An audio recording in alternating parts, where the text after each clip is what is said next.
I am going to deliver few things to you जो आपके काम आने वाला है। फ्रेंड्स, इस बिजनेस में आकर जो सबसे बड़ी समस्या आदमी की होती है वो ये होती है कि शुरू होने के साथ ही वो कैसे काम शुरू करे, क्या करे। हर नया आदमी यही सबसे पहले सोचता है, और उसकी इसी सोच को जिन लोगों ने भी जो उसके लाइन ऑफ स्पॉन्सरशिप में है, उनके स्पॉन्सर, उनके ग्रोइंग अपलाइन, उनको कंफर्टेबल बनाकर शुरू के 3 महीने में निकाल देते हैं, उन लोगों का बिजनेस बहुत बड़ा हो जाता है। आज आपके साथ थोड़ी सी उन सब चीजों की चर्चा करेंगे, एक फ्लो डायग्राम की बात करेंगे जिससे आप समझ सकें, और उससे भी ज्यादा सच बोलूं तो आज मन की बातें करूंगा कि वो कौन सब ऐसी चीजें हैं जो आपके बिजनेस में आपको बहुत ऊंचा ले जाएंगी, आपकी डायमंडशिप को भी दिलाएंगी। लेकिन सबसे पहले शुरुआत वहां से, वो अटल जी की कविता से, वहीं से फिर से शुरुआत करूंगा कि हार नहीं मानूंगा, रार नहीं ठानूंगा, काल के कपाल पे लिखता मिटाता हूं, गीत नया गाता हूं। अभी इस सेशन में भी एक नया गीत आपके समक्ष प्रस्तुत करूंगा जिसको आप समझें और आप उसको इंप्लीमेंट करें। कोई भी शख्सियत इस बिजनेस में आकर शुरू करना चाहे तो उसके दिमाग में 2-3 चीजें बहुत स्पष्ट होनी चाहिए। वो जब शुरू किया है उसका स्टेटस क्या है, who will support him, what is the role and responsibility of Britt Worldwide. एक नया आदमी आता है तो जिसने उसको स्पॉन्सर किया उसकी क्या रिस्पॉन्सिबिलिटी है उसके लिए, ब्रिट वर्ल्ड वाइड उसको कैसे सपोर्ट करेगा, वो आगे कैसे बढ़ेगा। दिस इज कॉल्ड 4-वे रिलेशनशिप। वो समझना उसको चाहिए। फिर उस नए आदमी को बताने का है कि आज अगर तुमने शुरुआत की है तो कैसे अच्छे से शुरुआत करोगे, क्या इस बिजनेस का सिलेबस है, क्या क्या चीज तुमको समझना है, जानना है, जिससे तुम बिजनेस आगे कर सकते हो। मैं हमेशा किसी भी बात को करने के पहले हमेशा बोल देता हूं कि इस बिजनेस में भी जैसे 10th का, बोर्ड का, +2 का, किसी एग्जाम का एक सिलेबस होता है, इसका भी एक सिलेबस है। जिस सिलेबस को ठीक से अगर आपने समझ लिया तो बिजनेस आपका बदल जाएगा। सिलेबस में 5 ही चैप्टर हैं और उसी 5 चैप्टर को जानना है। The first chapter is that is proper getting started. किसी आदमी की अच्छी से शुरुआत करा दो भाई। अच्छी शुरुआत की क्या परिभाषा और व्याख्या होती है, फिर आगे की बात, अच्छे से उसकी शुरुआत करा दो। दूसरा चीज, जब उसकी शुरुआत करा दो तो उसको हेल्प करो उसकी एक बड़ी टीम बन सके। दूसरा चैप्टर है 4 बेसिक स्टेप्स। 4 बेसिक स्टेप से वो आदमी जब अच्छी शुरुआत कर लेगा तो उसकी एक टीम बनेगी, लोग सब आएंगे, बहुत सारे लोग बिजनेस में आएंगे जो छोटे छोटे टर्नओवर करने के लायक होंगे, जिससे उसका एक बड़ा टर्नओवर बनेगा। उस 4 बेसिक स्टेप्स को ठीक से समझने का है, जिसमें लिस्ट बिल्डिंग पहला सब चैप्टर है, कॉन्टैक्ट एंड इनवाइट दूसरा सब चैप्टर है कि पहले लिस्ट बनाओ, फिर लोगों से संपर्क करो, उसको इनवाइट करो। फिर तीसरा सब चैप्टर है, उसमें शो द प्लान, प्लान दिखाओ। फिर चौथा चैप्टर है, सब चैप्टर है उसी 4 बेसिक में, फॉलो अप, उसकी ऑब्जेक्शन हैंडलिंग करो। प्लान देखने के बाद उसके मन में क्या शंका है, क्यों वो शुरू नहीं कर पा रहा है, क्या दिक्कतें उसको आ रही हैं, उन सब दिक्कतों को देखो और उसकी एक अच्छी शुरुआत करा दो। That is called 4 basic steps. वो दूसरा चैप्टर है। जब आदमी बहुत सारे लोग आ जाएंगे ग्रुप में तो उनको ऑर्गेनाइज करना होगा, उनको सस्टेन्ड बिजनेस कराना होगा। एक शब्द होता है इसको कहते हैं क्राउड, और एक शब्द होता है इसको कहते हैं टीम। बहुत सारे लोग आ जाएंगे 4 बेसिक स्टेप्स करके, लेकिन वो क्राउड होंगे, उनको टीम में कन्वर्ट करो। There is difference between crowd and team. बहुत सारे लोग एक जगह जुट गए तो क्या वो ग्रो कर जाएंगे? नहीं। सिनेमा हॉल में 2000 लोग एक साथ होते हैं, किसी बड़ी जनसभा में 5000 लोग, 10,000 होते हैं, लेकिन वो क्राउड होते हैं, सब अलग जगह से आए हुए, अनकंट्रोल्ड होते हैं, डायरेक्शंस अलग अलग होता है, सबके कॉमन गोल नहीं होते हैं, सबका तरीका अलग होता है, कोई ट्रेंड नहीं होते हैं। They are called crowd. वो 1 घंटे के लिए, 2 घंटे के लिए किसी टेम्पररी चीज को देखने गए, फिल्म को देखने गए, क्राउड है वो। लेकिन टीम किसको कहते हैं? कंट्रोल्ड होते हैं, जो जिनका एक डायरेक्शन होता है, जिनके कॉमन गोल्स होते हैं, जो ट्रेनिंग लेते हैं, वो टीम होती है। That is difference between crowd and team. और टीम जीतती है, क्राउड नहीं। टीम के गोल्स होते हैं, क्राउड के गोल्स नहीं होते। तो क्राउड से टीम बनानी है, उसके लिए क्या है? तीसरा chapter 9 core steps. 9 core steps आपको मदद करेगा क्राउड से टीम में बदलने के लिए। That will give U A consistent and persistent approach in your business, fulfilling all those parameters through which a person can make himself a proper and the crowd will be converted into a team. तो वो है आपका तीसरा chapter. चौथा chapter है आपसे इस पूरे बिजनेस में कुछ गलतियां होंगी, उन गलतियों को सुधारने की जरूरत है। लेकिन उन गलतियों को आप सुधारेंगे कैसे, आपको पता कैसे? मनुष्य तो मनुष्य है, देवता है नहीं। वो बहुत सारी गलती इस बिजनेस को बिल्ड करने में करेगा। तो जब गलतियां करेगा तो गलतियों को रोक तो नहीं सकते, लेकिन कुछ गलतियों की पहचान कर सकते हैं। जो गलतियां करेगा ही करेगा, कोई नई गलती करे तो पता नहीं, जो करेगा ही करेगा और जिससे सबसे ज्यादा हार्म है उसको नहीं करना है। और उसी के लिए चौथा चैप्टर बन गया, दैट इज 3 कार्डिनल रूल्स, कि भाई ये सब नहीं कीजिए, ये सब काम मत कीजिए, इससे तुरंत में आपको लॉस होगा, बहुत सारा डैमेजेज आपके बिजनेस में होगा। सो प्रिवेंट योर बिजनेस। तो ये चौथा चैप्टर है। और पांचवा चैप्टर है कि जब आप बहुत काम कीजिएगा तो कमजोर भी होइएगा, आपको पावरफुल होना चाहिए, यू मस्ट बी पावरफुल। तो उसके लिए एम्पावरमेंट प्रोग्राम है, उसके लिए 3 पावर्स आर देयर। 3 पावर्स हैं जिससे आप लगातार चार्ज होइएगा, बिजनेस कीजिएगा और आपका बिजनेस आगे बढ़ जाएगा। यही 5 चैप्टर्स हैं जिस 5 चैप्टर्स को सिलेबस में डाला गया है, और इसी को अगर आपने समझ लिया और आपने इस बिजनेस में उतार दिया तो आपका बिजनेस बदल जाएगा। Let me tell you very frankly दोस्त, मैं आपको सच बताता हूं, ये सब एक ऐसी किताब में है जिसका नाम है लॉन्चिंग योर फ्यूचर। यही है और कुछ नहीं है। इसके अलावा इस बिजनेस में चैप्टर जैसी कोई बात नहीं है, सब चीजें इसके बाद कोरोलरी है, उसी से निकाली गई व्याख्या है। अब इस चीज को हम जब काम करने के लिए उतरेंगे तो उस काम करने के लिए उतरने में एक फ्लो डायग्राम बनाकर देखेंगे। You can council with your growing upline also, कि अगर हम एक किसी आदमी की ज्वाइनिंग कराएं और वहां से उसकी शुरुआत कराएं, फॉलोइंग ऑल दो चैप्टर्स, इन सब चैप्टर को फॉलो करते हुए, तो कैसे सक्सेसफुल होते चले जाएंगे। There is a flow diagram. मैं 5 मिनट में आपके साथ उसको भी शेयर कर लेता हूं, वो भी आपको समझ में आ जाए तो बढ़िया है। उस फ्लो डायग्राम का सबसे पहला सर्कल है कि कोई भी आदमी स्पॉन्सर हुआ, उसकी ज्वाइनिंग हुई। जैसे वो स्पॉन्सर हुआ, अब उसको तुरंत मदद की जरूरत है। जब तक कोई आदमी आपके नीचे कोई ज्वाइन नहीं किया है, चिंता की कोई बात नहीं, लेकिन जैसे ही आपके नीचे किसी ने ज्वाइनिंग कर ली, बिजनेस में आ गया, चिंता की बात शुरू हो गई। असल कंसर्न तो किसी को स्पॉन्सर करने के बाद ही है, असल खेल तो उसके बाद ही शुरू होता है।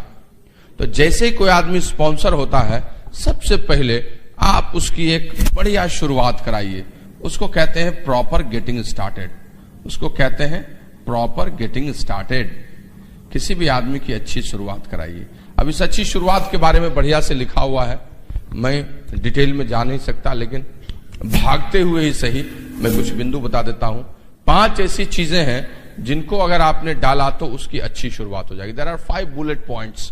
फटाफट पहला बुलेट पॉइंट है कि within 2 days, within 48 hours, 48 घंटे के अंदर में, विद इन 48 आवर्स आप उसके घर में जाके उसके बिजनेस की शुरुआत कराइए, जिसको किट ओपनिंग कहा जाता है, वो करा दीजिए। क्या मतलब हुआ? आप पति पत्नी कल शाम, परसों शाम अगर आज स्पॉन्सर किए हैं तो उसके यहां जाइए, जाकर बैठकर गपशप कीजिए, समय ले लीजिए और बैठ के कहिए, भाई इतने अच्छे बिजनेस, बड़े बिजनेस की शुरुआत हुई है, कुछ तो चाय पानी कराइएगा, मिठाई खिलाइएगा, एक मोहन भोग खिलाइएगा। उसके यहां जाइए, गपशप कीजिए। उसकी वाइफ अगर ठीक से नहीं समझी है, 2-4-10 मिनट में थोड़ा सा उसको प्लान का एक ओवरव्यू दीजिए, गपशप करके बताइए कितना अच्छा बिजनेस है, अपने अपलाइन का आइडेंटिफिकेशन कीजिए, कैसे वो बिजनेस में ग्रो किए, आज कहां हैं, थोड़ा ओवरव्यू, थोड़ी बातचीत। 1-1.5 घंटे उसके साथ बैठना है, गपशप करना है, और उस 1.5-2 घंटे में उनको ये एहसास करा दीजिए कि माय गुडनेस, ये सिर्फ एक फॉर्म भरना नहीं है, मैं तो एक बहुत अच्छे बिजनेस में आ गया हूं। और ये एहसास अगर आपने करा दिया तो उनके अंदर में एक बहुत बड़ा भाव चला जाएगा। दोस्त, कोई आदमी आज बिजनेस में शुरू करता है तो रजिस्ट्रेशन फ्री है उसका, एक आईडी प्रूफ, एड्रेस प्रूफ देता है, तो उसे उस कागज से लगता नहीं है कि वो किसी बड़े बिजनेस में आया है। लेकिन अगर कोई आदमी उसकी गेटिंग स्टार्टेड के समय में ठीक से उसको सारी बातें समझा दिया तो उसे लगने लगता है, oh my God, I have come in a very good business. कोई नजदीक में बीबीएस है, सेमिनार है, ओपन मीटिंग, उसको प्रमोट कर लीजिए और 1.5-2 घंटे में आप उनके साथ गपशप करके इतना अच्छा माहौल बना लीजिए कि जब आप बाहर निकलिए तो उस शख्सियत को और कुछ समझ में आए या ना आए, उसको इतनी बात समझ में आ जाए कि भाई ये लोग बड़े अच्छे हैं, अच्छा वाईसी बिजनेस के बहाने इनसे दोस्ती तो हो गई, कम से कम इतना समझ ले, और अगर इतना भी वो समझ लिया तो आपका जॉब हो गया, your job is done, I am telling you. लोग इसका महत्व नहीं समझते हैं। लोग ये नहीं समझते हैं कि कैसे एक नया आदमी बचता है, उसे पता नहीं है क्या होगा नहीं होगा कल को। लेकिन अगर आपके संबंधों की उष्मा उस तक पहुंच गई, गर्मी उस तक पहुंच गई, तो समझिए कि वो आदमी इतना जरूर समझ जाएगा और बातें बदल जाएगी। लेकिन अब इसको लंबा मत खींचिए, 2-3 घंटे 4 घंटे मत बैठने लगिए उनके साथ बैठ के। अब उसी दिन सैम रनबर की कहानी और सारा डेली का प्रमोशन मत बता दीजिए, स्ट्रक्चर भी निकाल के डबल ईगल प्रोग्राम मत बता दीजिए, 11:15 बजे तक में पसीना बहाते हुए आप प्लान मत दिखाने लगिए। उसकी पत्नी सोचती रहेगी जाता क्यों नहीं है, खाना भी ठंडा हो गया है, क्या करे। मेक वेरी स्मार्ट, 1-1.5 घंटे में अपनी छाप छोड़ के वहां से निकलिए, उसी को कहते हैं अच्छी शुरुआत। दूसरी चीज, आप कुछ प्रोडक्ट ओवरव्यू दीजिए उनको। जिस बिजनेस में आए हैं वो प्रोडक्ट बेस्ड है, प्रोडक्ट ओवरव्यू दीजिए। 2 से 3 प्रोडक्ट का डेमो जरूर कर दीजिए, स्पेशली डेमो किट के साथ। और ये प्रोडक्ट ओवरव्यू देने में फिर बहुत सारी बातें मत बताइए, लेकिन थोड़ा सा पर्सनल केयर, थोड़ा सा होम केयर चर्चा करके बताइए, गपशप करके उनको बताइए, उनको इतना हल्का करके बताइए कि कोई बड़ी बात नहीं है, बिजनेस करना कितना आसान है। और ये जैसे ही आपने उनको बता दिया चीजें उनको बड़ी आसान लगेगी, प्रोडक्ट का बास्केट बन जाएगा, 100 पीवी हो जाएगा, वगैरह वगैरह वगैरह। प्रोडक्ट ओवरव्यू, ये एक अच्छी शुरुआत का दूसरा बुलेट पॉइंट है। तीसरी बात, आप उनके साथ बैठ के उनको एजुकेशन के बारे में थोड़ा सा BWW के ओवरव्यू के बारे में बताइए। ब्रिट वर्ल्ड वाइड क्या है, क्यों ओपन मीटिंग मदर मिल्क है, क्या क्या चीजें जरूरी है, पहले दिन से ही कैसे है ब्रिट वर्ल्ड वाइड हम सीखने लगते हैं, इसके बुक्स क्या होते हैं, सीडीज क्या होते हैं। शुरुआती दौर में ब्रिट किट, कोई छोटा सा पावर पैक उसको दिए, देख लिए कॉमन सेंस से कितना सीखना चाहता है, सुनना चाहता है, और कुछ किए या न किए, ओपन मीटिंग का प्रमोशन जरूर किए। और इस तरह से उसके दिमाग में एक चीज डाल दिए कि बिना एजुकेशन सिस्टम के बढ़िया से आगे नहीं बढ़ा जा सकता, और ये आपने दे दिया तो एक अच्छी शुरुआत उसकी हो गई। उसके अलावा उसके साथ गपशप करते हुए उसकी कुछ लिस्ट बना दीजिए, 25 से 30 हॉट लिस्ट बना दीजिए, ताकि उसको बिजनेस के बारे में समझ में आ जाए। ओह माय गॉड, लिस्ट बनाने से लोग डरता है, उसे लगता है कौन करेगा नहीं करेगा। पहले दिन से किसी को फोन उठा के कह दिया, 1 नो बोल दिया तो उसे बड़ा खराब लगता है।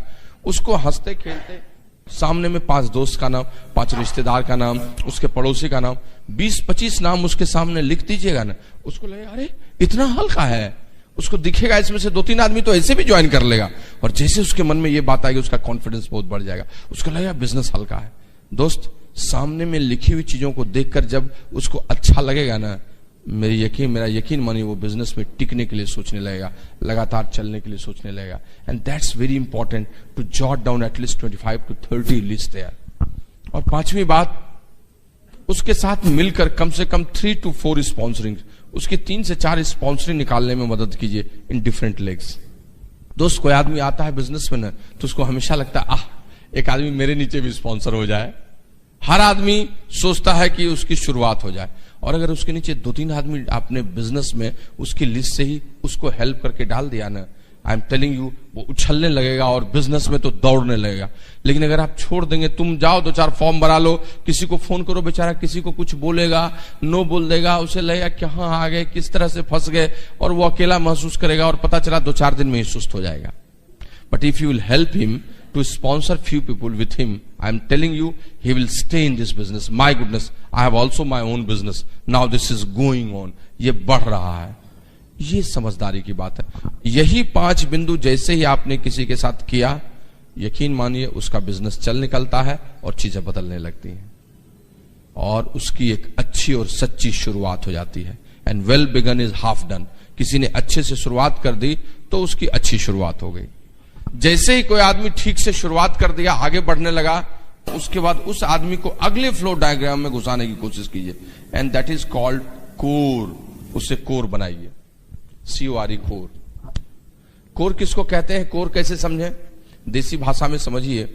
1 किलो दूध अगर आपने लिया और उसमें मशीन से मथानी से चला दिया तो 200 ग्राम घी निकल जाता है, 800 ग्राम मट्ठा। वो 200 ग्राम घी क्या है, वही कोर है। That is core. 1 किलो दूध से 200 ग्राम जो घी निकला, घी उसका नोमेनक्लेचर कर दिए, लेकिन है वो क्या? कोर है वही, दूध का कोर वही है। इन द सेम वे आप लोगों को बिजनेस में लाते हैं, आप लोगों को स्पॉन्सर करते हैं, उसको शुरुआत कराते हैं, लेकिन उन बहुत सारे लोगों में से कुछ लोग आपके निकल के आएंगे जिसको आपको निकालेंगे, और वो कौन होंगे? आपके कोर। वही आपके रियल बिजनेस बिल्डर होंगे, वही आगे बहुत बड़ा बिजनेस करेंगे, वही आपके प्लैटिनम्स जाएंगे, एमरल्ड्स जाएंगे, डायमंड्स जाएंगे।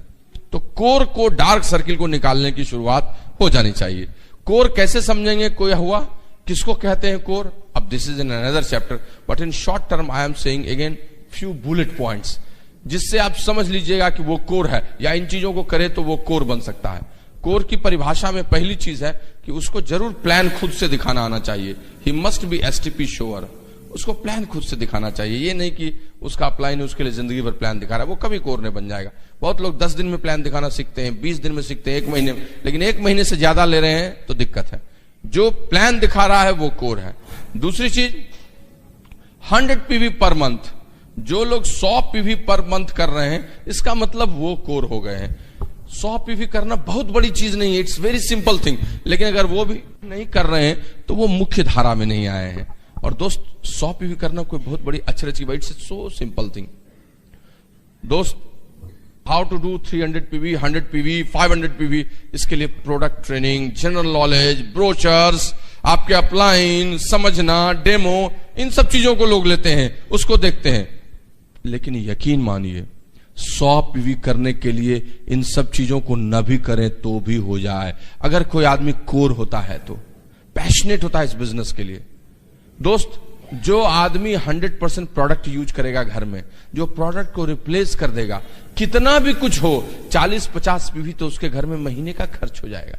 उसके लिए क्या ज्ञान की आवश्यकता है? व्हाट आई मीन टू से, कोई आदमी ठीक से प्रोडक्ट यूज करता है, 40-50 पीवी तो इससे हो जाता है। और उसकी कोई एक मौसी है जो रहती है कहीं पर, एक फुआ रहती है, 25-30 पीवी वहां, 25 पीवी वहां, 50 पीवी वहां हो गया, 100 पीवी तो ऐसे है। यू प्लस मौसी प्लस फुआ is equal to 100 PV.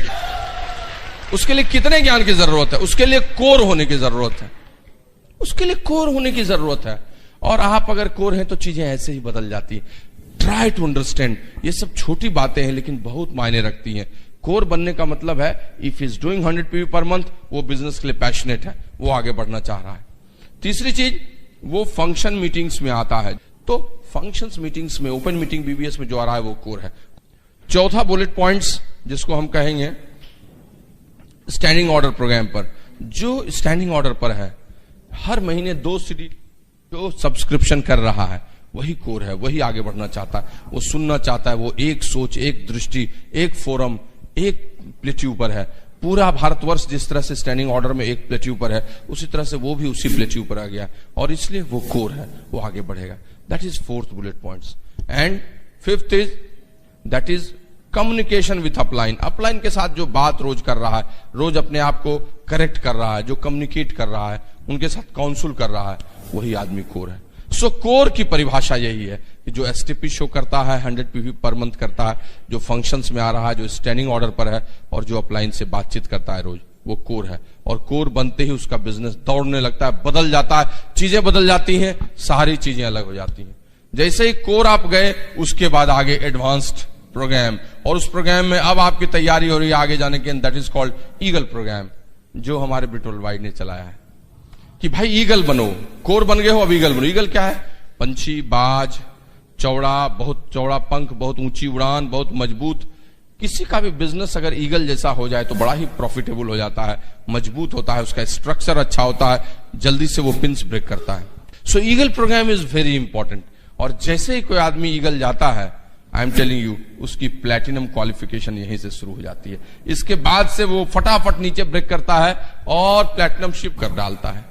So these things are very important कि कोई एक आदमी जब शुरू करे तो ठीक है, वो वॉल्यूम करेगा, स्पॉन्सर करेगा, लोग आएंगे, वो इस सीरीज में भी चलेगा जिसको कहते हैं वो 6% जाएगा, वो 9% जाएगा, वो 12% जाएगा, वो 15% जाएगा, वो 18% जाएगा, वो 21% जाएगा। लेकिन इस फ्लो डायग्राम को देखते हुए वो चले कि ठीक है, वो 6% गया है, लेकिन प्रॉपर गेटिंग स्टार्टेड हुई है, 6% चला गया तो ठीक। क्या वो कोर बना?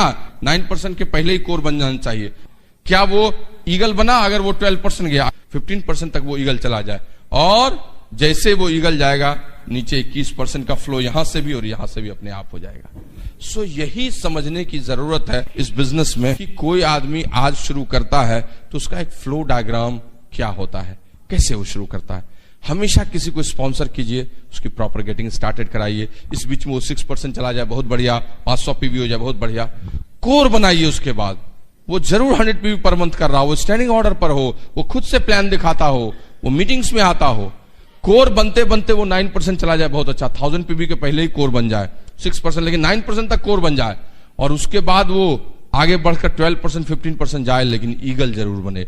सिल्वर ब्रेक करते करते भी अगर ईगल नहीं है तो आने वाले दिनों में दिक्कतें उसको आने वाली है। इसीलिए इस फ्लो डायग्राम में joining, getting started, core, eagle and platinum qualification, ये आपके लिए बहुत काम का है। लेकिन दोस्त, ये सब तो ऊपर से काम होता है। सच में जब आदमी बिजनेस में आता है और आगे बढ़ता है तो उसको बढ़ाने के लिए अंदर की चीजें बहुत जरूरी होती हैं, क्योंकि सफलता हमेशा मन की बात है, इनसाइड जॉब है, अंदर का काम है। और जो लोग इस काम में लगते हैं लेकिन अंदर के काम को ठीक नहीं करते हैं, चीजें खराब हो जाती हैं।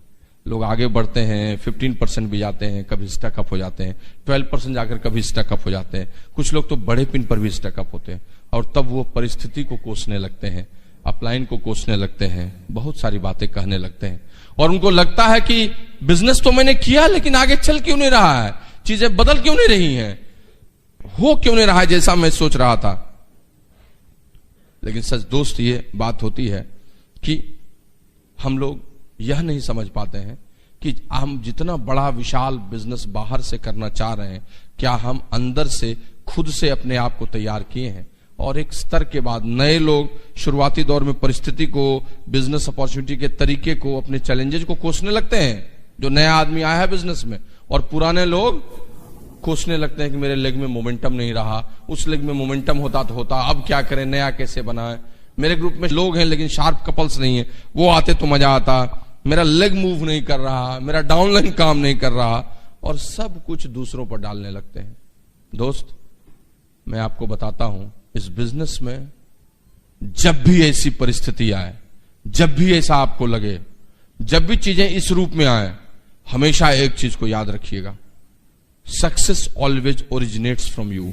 सफलता हमेशा हर स्तर पर आपसे ही ओरिजिनेट करती है, कहीं और से नहीं ओरिजिनेट करती है। मत देखिए इधर उधर, वहीं आइए जहां आप हैं, उसी को करेक्ट करना है, because success is inside job, आपके अंदर का ही काम है, आपको ही ठीक करने की बात है, और कहीं कुछ करने से कुछ भी नहीं होगा। सच ये बात है, सच ये बात है दोस्त। आपने देखा है गंगा को, गंगा निकलती है और हुगली तक चली जाती है।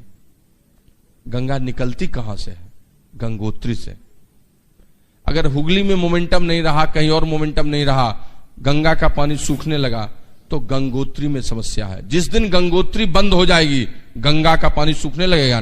जब तक गंगोत्री खुली रहेगी, चाहे कहीं कोई छाड़ा ना है, फाड़ा ना है, कुछ होने वाला है, चीजें बदलती रहेंगी, क्योंकि उद्गम बिंदु वही है जहां से वो शुरुआत होती है, उसमें खराश आती है, वहीं से सब गड़बड़ होता है।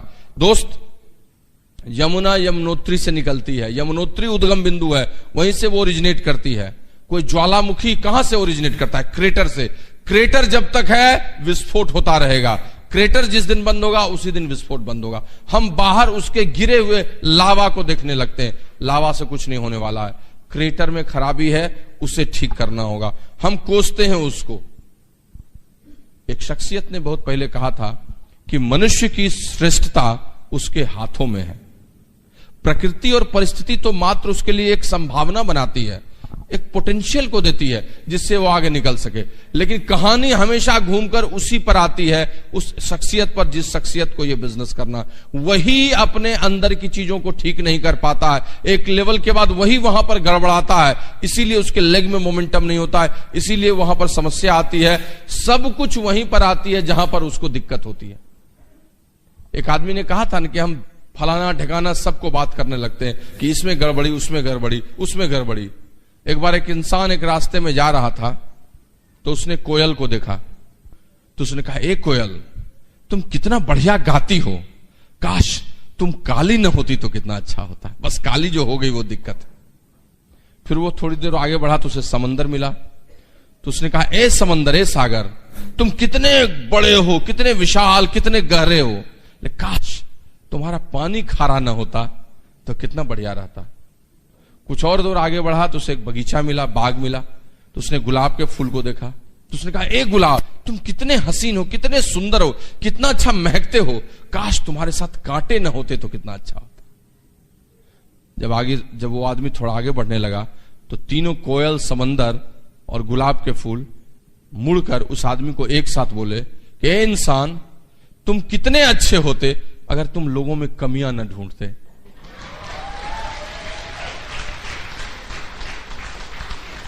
दोस्त, लोगों की कमियां, लोगों को ढूंढने में हम अपनी जिंदगी बिता देते हैं और अपने बिजनेस को खराब कर लेते हैं और समझ नहीं पाते हैं कि सफलता की समस्या हमारे साथ ही जुड़ी हुई है, कहीं और से नहीं। हमें ही संघर्ष करके उसको निकालना होगा।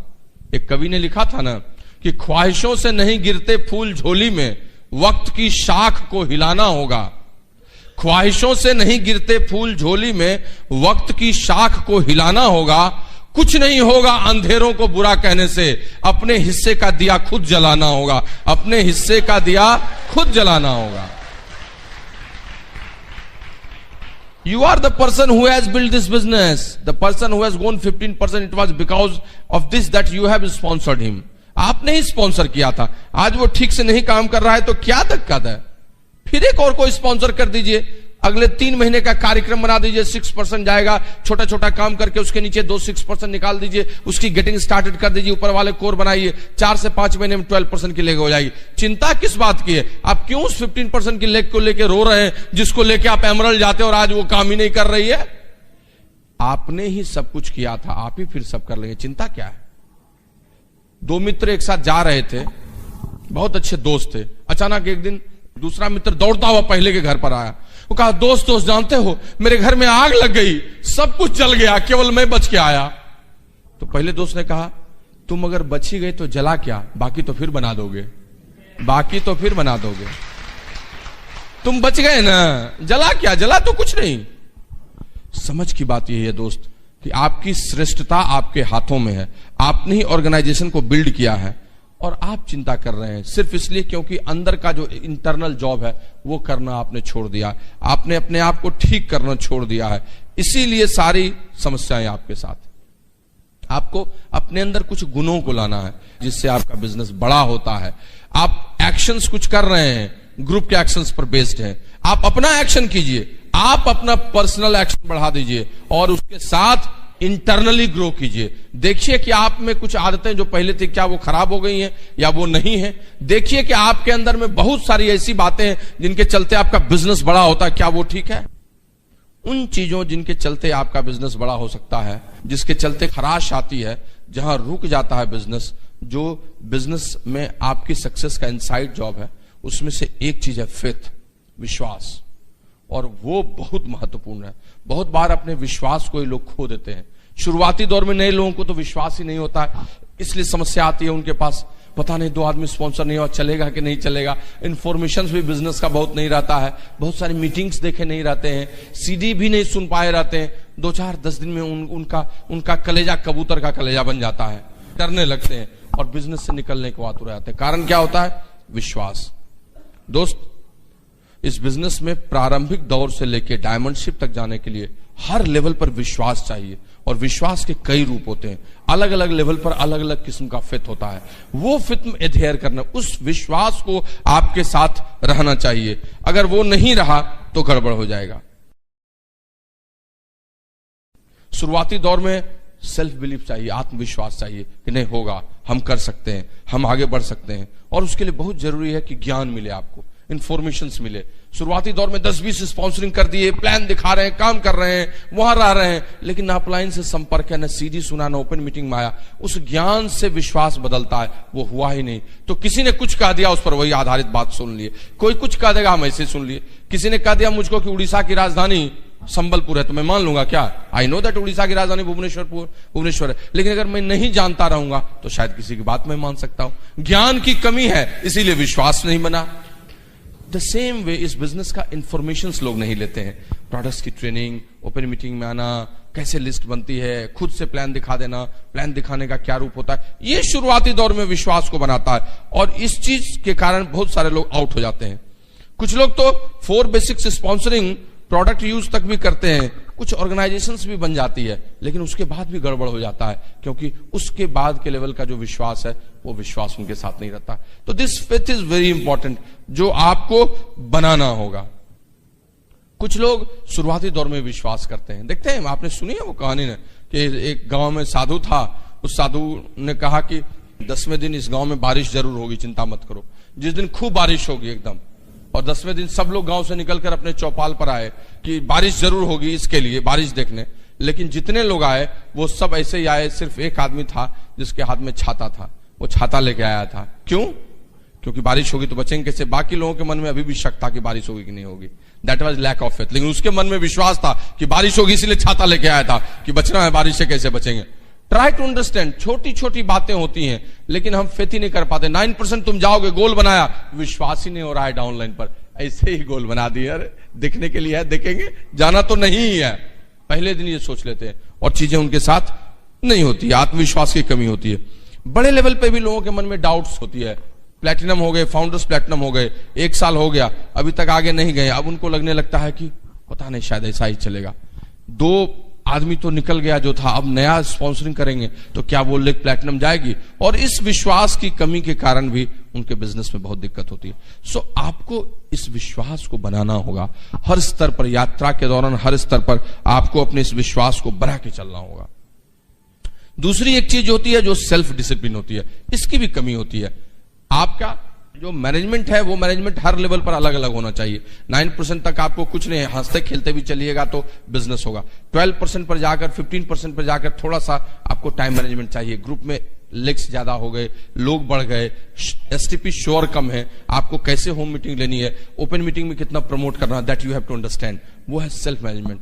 अब आप जैसे ही 9% से ऊपर गए हैं तो क्या कैलेंडर को आप फुल करते हैं कि नहीं करते हैं, आप गोल्स बनाते हैं कि नहीं बनाते हैं, आपका कैलेंडर आपके ग्रुप के साथ मैच करता है कि नहीं करता है, आपकी पर्सनल विड्थ कैसी है, ये सब आपको अपने सेल्फ डिसिप्लिन से ठीक करना होगा। प्लैटिनम्स, फाउंडर्स प्लैटिनम के लेवल पर जाकर तो ये सेल्फ डिसिप्लिन और भी बढ़ जाता है कि आप टाइम मैनेजमेंट कैसे कर रहे हैं। शुरुआती दौर में बहुत लोग बिजनेस की शुरुआत करते हैं तो मजा आता है, 2 घंटे में काम चल जाता है। जैसे प्लैटिनम जाते हैं, अब जॉब कर रहे हैं, पार्ट टाइम में कर रहे हैं, मिस मैरिज होने लगता है, कभी कभी जॉब का बहुत सारा समय देने लगते हैं, जॉब में चैलेंजेस आने लगता है, कभी कभी इधर समय ही नहीं देते हैं, जॉब में बहुत चैलेंज आया, 1 महीना देखे ही नहीं बिजनेस को, और ये सब उनको मिसमैनेज कर देता है। तो ये टाइम मैनेजमेंट बहुत आवश्यक है कि किस लेवल पर कैसे समय दें। सेल्फ डिसिप्लिन आपको आगे बढ़ाता है। समय की कमी दोस्त किसी के पास नहीं है। हम सोचते हैं समय की कमी है, लेकिन जरा सोचिए, जो लोग अधिक अनुशासित होते हैं, जो समय का सही प्रबंधन करते हैं, वो कई काम एक साथ कर लेते हैं, हम नहीं कर पाते हैं। वो कई लेग्स एक साथ देख लेते हैं, हम नहीं देख पाते हैं। यही 24 घंटा प्रधानमंत्री के पास भी है, यही 24 घंटे मुख्यमंत्री के पास भी है, यही 24 घंटे एक जिले के कलेक्टर के पास भी है, यही 24 घंटे एक डायमंड के पास भी है, यही 24 घंटे एक चपरासी के पास भी है, यही 24 घंटे आपके भी पास है। लेकिन आप एक काम करके, 1 लेग 2 लेग को संभाल के अपने आप को समझने लगते मेरे पास समय ही नहीं है, और वो कितना सारा एक साथ काम कर लेते हैं। क्यों कर लेते हैं? आप क्यों नहीं कर पाते हैं? क्योंकि वो ज्यादा अनुशासित हैं, आप कम अनुशासित हैं। उनका टाइम मैनेज्ड है। माननीय प्रधानमंत्री सवेरे 5 बजे उठते हैं, आधे घंटे 5 से 5:30 योगा कर लिए, 5:30 से 6 बजे तक में सारा अखबार पढ़ लेते हैं, 6 बजे वो फ्रूट्स खा लेते हैं, 6:30 में वो लोगों से मिल लेते हैं, 7 से 8 o'clock में वो सारा फोन अटेंड कर लेते हैं, 8 से 8:30 में वो अपने घर के ऑफिस में बैठ के बात कर लेते हैं, 8:30 वो अपने सेक्रेटेरिएट में चले जाते हैं, 12 o'clock तक वहां रहते हैं, वहां से आके लंच कर लेते हैं, लंच करने के बाद वो डेलीगेशन से मिलते हैं, वो आधे घंटे का नैप ले लेते हैं, 2:30 से फिर वो सेक्रेटेरिएट में होते हैं 5:30 तक, 6 o'clock के बाद वो पार्टी के साथ बात कर लेते हैं, 7 o'clock से 9 o'clock उनका बना होता है फिर रेजिडेंस में ऑफिस पे सब काम कर लेने का, 9 o'clock वो डिनर कर लेते हैं, 9:30 से 10:30 वो डेलीगेशन से बात करते हैं, 10:30 से वो अपनी किताबें पढ़ लेते हैं, और वो इस तरह से पूरे दिन भर में सारा काम कर लेते हैं। और हम सवेरे उठते हैं, कोई घर पे आ गया तो आधा घंटा बात कर ले। एक डाउनलाइन से बात हुआ, उसने अपनी पूरी शादी की कहानी सुनाई, 15 मिनट वही सुन रहे हैं। सवेरे तक में अखबार पढ़े कि नहीं पढ़े, बाथरूम गए तो वहां से कैसे निकले, सब्जी लेने गए तो कोई मिल गया, चलो भाई 15 मिनट वही दे दिए। समय का कोई अनुशासन ही नहीं है, कहां है कैसे है। शाम को ऑफिस में बॉस बैठा लिए, पान खा रहे हैं, 10 मिनट बाद ही निकलेंगे। To see how your time is going. लेकिन अगर आपने भी एक आत्म अनुशासन कर लिया तो आप भी एक साथ एक समय में नौकरी, 5 लेग, अपना ऑफिस, सब कुछ देखते हुए काम कर। This all about your self discipline. I am telling you, here a person wins and a person loses. That is very important. तो ये इंपॉर्टेंट हो जाता है 6% से प्लैटिनम फाउंडर्स, प्लैटिनम एमरल्ड, सब लेवल पे, कि आप कैसे अपने समय का प्रबंधन करते हैं। दोस्त, एक दिन में 24 घंटे होते हैं, 7 दिन में 168 घंटे, एक सप्ताह में आपके पास 168 आवर्स होते हैं। आप 8 घंटे भी काम 5 दिन करते हैं तो 40 घंटे काम करते हैं, फिर भी 128 घंटे आपके पास है। 6 घंटे 7 दिन सोते हैं, 40 घंटे सोते हैं, फिर भी 70 घंटे 75 घंटे आपके पास है। 2 घंटे ट्रैफिक में रोज देते हैं, फिर भी 50 घंटे हैं। 2 घंटे नहाने खाने में देते हैं, फिर भी 40 घंटे हैं। 2 घंटे बच्चों को पढ़ाने टीवी में देखते हैं, फिर भी आपके पास 30 घंटे हैं। सब काम करने के बाद भी हर हफ्ते 30 घंटा ऐसा है जो बेकार जा रहा है। उसमें से 15 घंटे भी सॉलिड आपने इस बिजनेस में दे दिया, your platinum ship is done, I am telling you. So self discipline बहुत जरूरी है। ये इनसाइड जॉब है, ये बाहर से दिखता नहीं है, लेकिन ये मन की बात है जो समझने का है। नजरिया, एटीट्यूड, बहुत बार नजरिया आपके काम को बिगाड़ देता है। सब कुछ ठीक रहता है लेकिन आपका एटीट्यूड ही ठीक नहीं होता है। आप ठीक से देख ही नहीं पाते हैं चीजों को, किस नजरिए से देख रहे हैं। एक बहुत बड़े ऋषि थे, महर्षि कनाद। उन्होंने कहा था कि जीवन का आनंद जीने वालों के नजरिया में है, दृष्टि में है। वही आदमी अपने जीवन को दुखी कर लेता है पूरी जिंदगी, और वही आदमी सुखी कर लेता है अगर उसका नजरिया बदल जाता है तो उसको आनंद उसी में आने लगता है। लोग अपनी पूरी जिंदगी दुखों में बिता देते हैं, हर रोज कहते हुए कि ये मेरे पास नहीं है, ये मेरे पास नहीं है, ये मेरे पास नहीं है, ये मेरे पास नहीं है। और कुछ लोग अपनी पूरी जिंदगी को सुख में बिताते कहते हुए कि इतना तो मेरे पास है, इतना तो मेरे पास है, इतना तो मेरे पास है। That's all about our attitude. और यही नजरिया आदमी को बहुत आगे लेकर चला जाता है।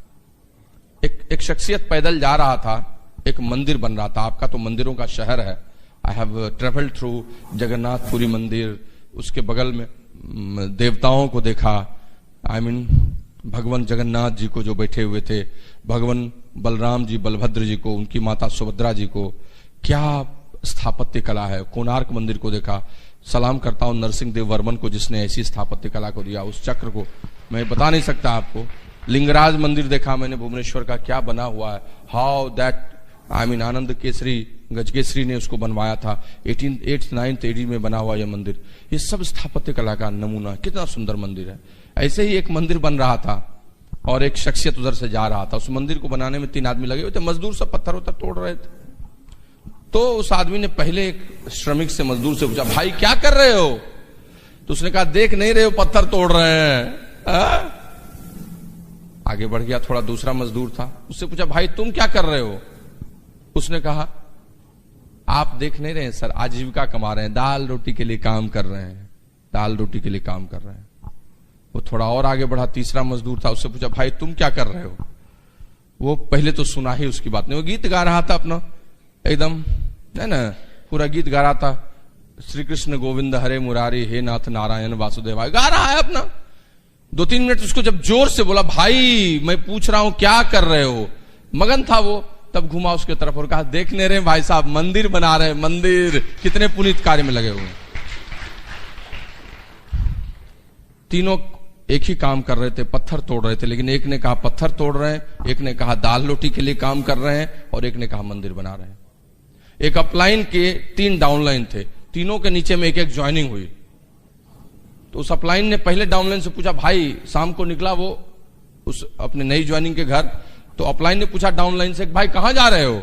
तो पहले ने कहा कि बॉस नया ज्वाइन किया, उसको जा रहे हैं, प्रोडक्ट देंगे, प्रोडक्ट को यूज करेगा, 100 PV कराएंगे।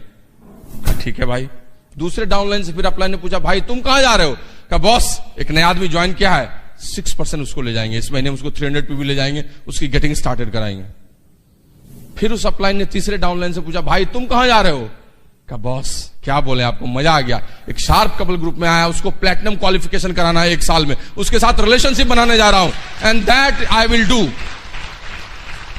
देखिए तीनों के नजरिए में क्या अंतर है। कोई एक प्रोडक्ट देने जा रहा है, कोई एक उसको गेटिंग स्टार्टेड कराने जा रहा है, और कोई उसके साथ रिलेशनशिप बनाने जा रहा है।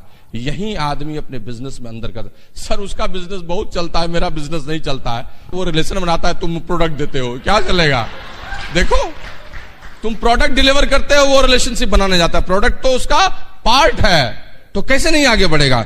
नजरिया सबसे बड़ी बात है कि आप किसी को ज्वाइनिंग कराते हैं, कैसे उसके साथ काम करते हैं, लॉन्ग टर्म में सोचते हैं कि नहीं सोचते हैं। आपने जिसको स्पॉन्सर किया उसका डिटेल प्रोजेक्ट रिपोर्ट बनाते हैं, उसके साथ बैठकर लंबी दूरी तक तय करने के लिए पहले से सोचते हैं कि नहीं सोचते हैं, या शॉर्ट टाइम मेंटेलिटी है? क्या करके आप चलते हैं, वही आपको इस बिजनेस में आगे ले जाता है, वही आपको सब कुछ कराता है, और वही इस बिजनेस में आपको बड़ा विजन दिलाता है। That is all about how you will grow in this business. एक और चीज है जिसको लोग मिस करते हैं, जो लोगों को लगता है कि वो बहुत एक्शन कर रहे हैं लेकिन काम क्यों नहीं हो रहा। मैं फाउंडर्स प्लैटिनम हो गया, एमरल्ड क्यों नहीं जा रहा हूं, मैं 9% गया हूं, 12% क्यों नहीं जा रहा हूं, वो क्यों इतनी जल्दी फास्ट जा रहा है? एक और इनसाइड जॉब है, that is sharpening your cutting edge. आपका कटिंग एज भोथरा हो जाता है। दोस्त, काम करते करते कुल्हाड़ी की धार भोथरी हो जाती है, लकड़ी काटने की स्पीड वो नहीं रह जाती है जो पहले थी। तो क्या करता है लकड़हारा? उस कुल्हाड़ी की धार को तेज करता है, शार्पन करता है, और तब वो बहुत सारी लकड़ी फिर काटने लगता है। हम भी इस बिजनेस में आते हैं और अपनी कटिंग एज को शार्पन करना ही भूल जाते हैं। हम फाउंडर प्लैटिनम हो गए, हम 15% पर हैं, मजाक है। दोस्त, success is a continuous education programme. सफलता एक कंटिन्यूअस एजुकेशन प्रोग्राम है, और अगर इसमें आप घुसते हैं तो आपकी बात बदलती चली जाती है।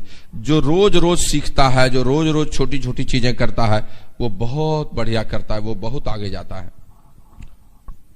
एक बहुत बड़े संगीतकार जो वायलिन वादक थे, उसने कहा था कि दोस्त, मैं सच बताऊं, वायलिन का खेल कैसा है, अगर मैं एक दिन नहीं बजाता हूं तो मुझे पता चल जाता है कि मैं कैसा बजाऊंगा। एक दिन मैं अभ्यास नहीं करता हूं, प्रैक्टिस नहीं करता हूं, तो I feel difference in my violin playing.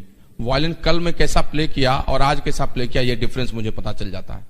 अगर एक हफ्ते मैं वायलिन की प्रैक्टिस नहीं करता हूं तो मेरी वाइफ को पता चल जाता है कि मेरा डिफरेंस क्या है। अगर एक महीने में नहीं करता हूं तो मेरे सबसे परम प्रिय शिष्य को भी पता चल जाता है कि मेरे वायलिन बजाने में डिफरेंस आ गया। और अगर एक साल में नहीं करता हूं तो मेरे श्रोताओं को भी पता चल जाएगा कि मेरे वायलिन बजाने में क्या डिफरेंस है, उसकी गुणात्मकता कितनी नीचे चली गई है। लेकिन हम ये नहीं समझ पाते हैं। बीबीएस है, काहे के लिए बीबीएस जाएंगे? 25 बीबीएस तो देख चुके हैं, डाउनलाइन को भेज देते हैं ना, हम क्या जाएंगे? हमको सुनने की जरूरत है क्या? अरे भाई, हम तो बहुत सुने, अब तो हम सुनाते हैं लोगों को। श्रोता बनने की कल्पना ही खत्म हो जाती है, वक्ता ही बने रहना चाहता है। तो ये अंतर हो जाता है। 6%, 9%, 12% पर फंडामेंटल नॉलेज लोगों को मिल रहा है कि नहीं मिल रहा है, उनको प्रैक्टिस हो रही है कि नहीं हो रही है। 15% सिल्वर के लेवल पर प्रॉपर एसोसिएशन हो रहा है कि नहीं हो रहा है, नाइट आउट्स हो रहा है कि नहीं हो रहा है, प्रॉपर ऑब्जेक्शन हैंडलिंग एक 15% का आदमी ठीक से जानता है कि नहीं जानता है कि कैसे लोगों को दे। उसके ऊपर के लोग फाउंडर्स प्लैटिनम एमरल्ड क्या अपने ग्रुप में एम्पावरिंग कर रहे हैं कि नहीं, लोगों को स्किल सिखाते हैं कि नहीं सिखाते हैं, कि लोग कैसे नीचे के ग्रुप को ट्रेनिंग दें, अच्छे से बताएं, स्मॉल ग्रुप मीटिंग्स करते हैं। These are the continuous education programme which will change your business. आपको ऊपर से दिखेगा नहीं, लेकिन अंदर से बिजनेस कमजोर होता चलेगा और चीजें बदलती चली जाएंगी। ये कुछ महीनों के बाद एहसास होगा। दैट्स आई मीन टू से। लेकिन फ्रेंड्स, इसके अलावा एक और काम है जिस काम के चलते बिजनेस में कमजोरी आती है, और वो है आपकी जो हम सफर हैं उनका ठीक से योगदान नहीं होना। वो भी एक बहुत बड़ा इनसाइड जॉब है, और वो लेडीज रोल, उनके बारे में बताना, उनको ठीक से ले चलना। घर में अगर हाउसवाइफ भी है तो हाउसवाइफ रहते चीजों को ठीक से देखना। This is very important, and for that give a good applause for Sunita, will come and will say all this things.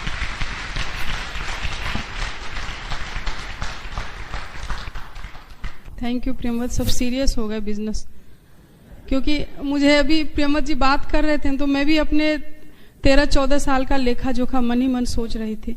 तो जब बिजनेस के लिए जब सीरियस होते हैं ना, तो अभी तक कितना किए, क्या किए, कहाँ गड़बड़ किए, उस लेखा जोखा में लोग बैक हो जाते हैं।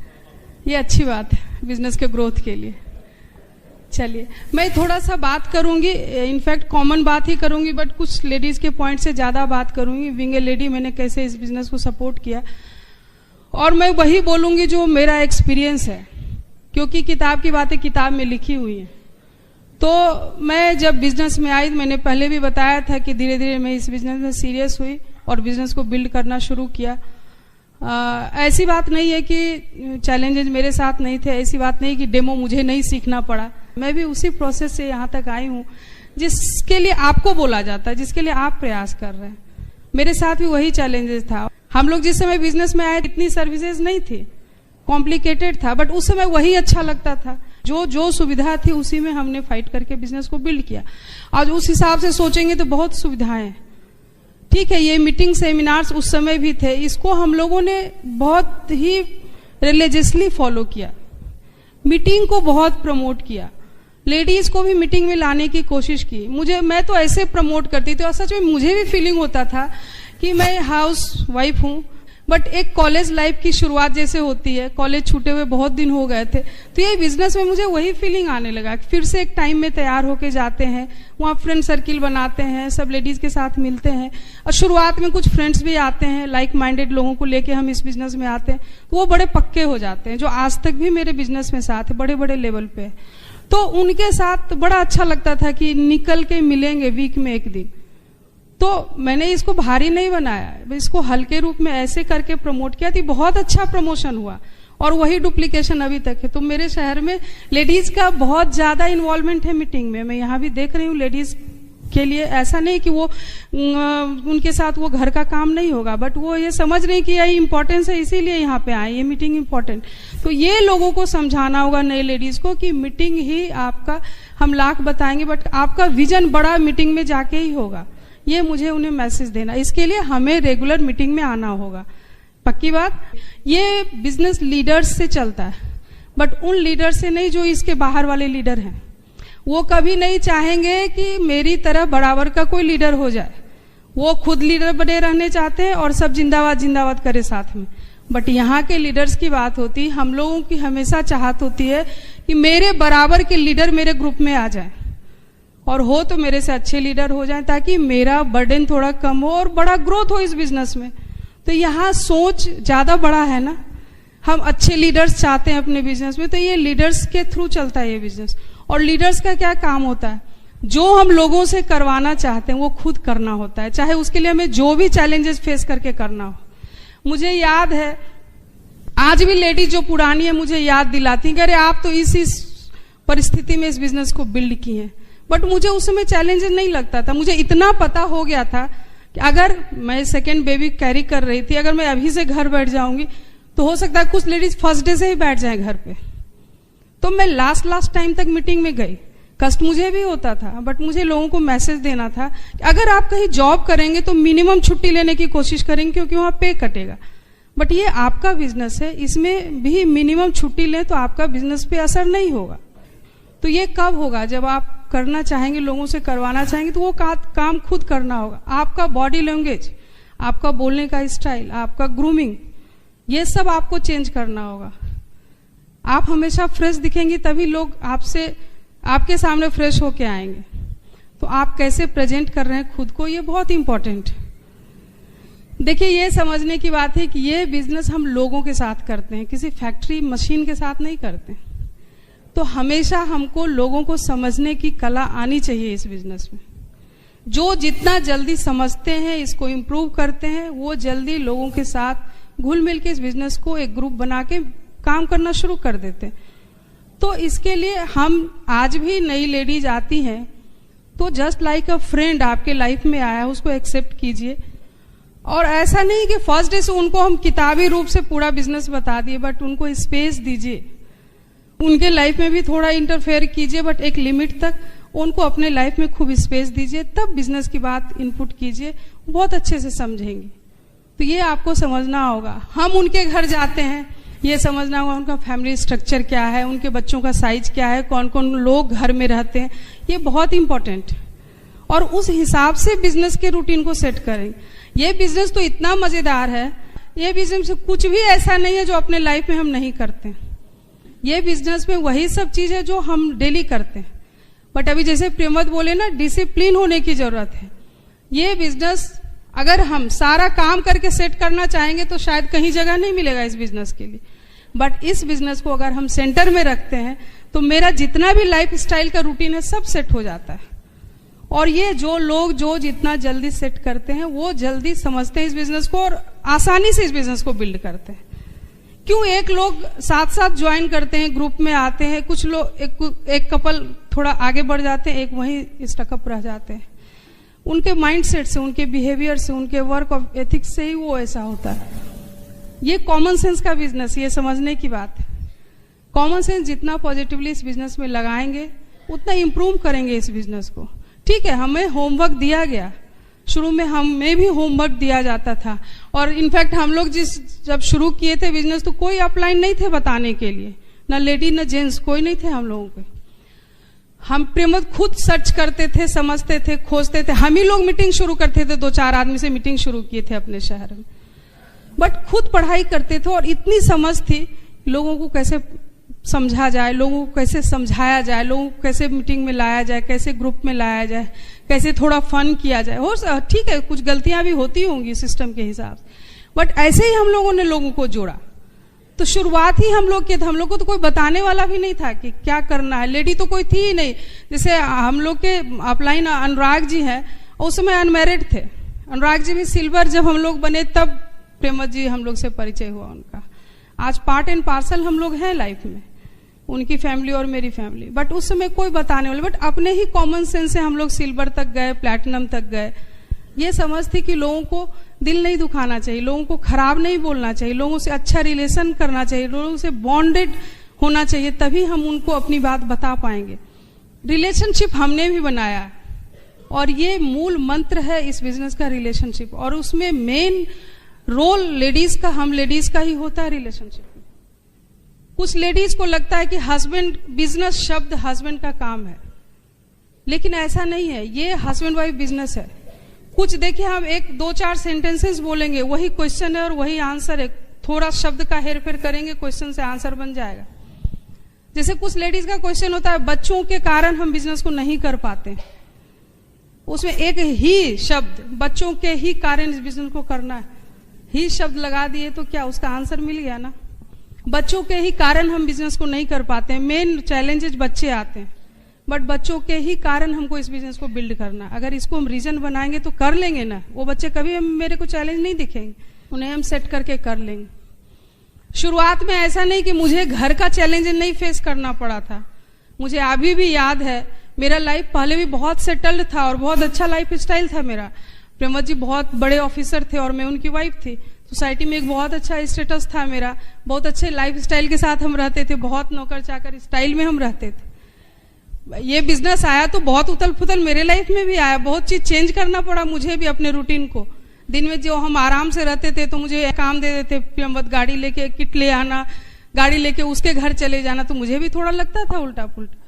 बट मैंने सीखा कि इसको करना होगा, करना होगा पैसे के लिए। उस समय नहीं मुझे समझ में आता पैसे के लिए करना, उस समय मैं प्रेमवत जी के लिए की थी, क्योंकि हस्बैंड एक बार ठान लिए थे ये बहुत जुनूनी है, बहुत मेहनती है, और इनको जब चढ़ जाता है कि ये काम करना है तो वो करेंगे, चाहे मैं साथ देती या नहीं देती, ये काम करते।